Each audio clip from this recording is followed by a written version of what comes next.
güvenmiştim size. Babamdan da daha fazla.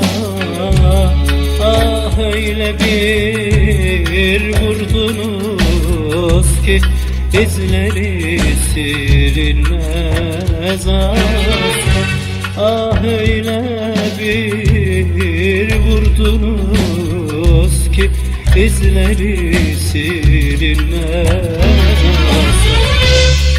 Anlatamam bunu size, ne sözlerle ne sazla. Anlatamam bunu size, ne sözlerle ne sazla. Canım yanıyor, kanım kuruyor, darbeciler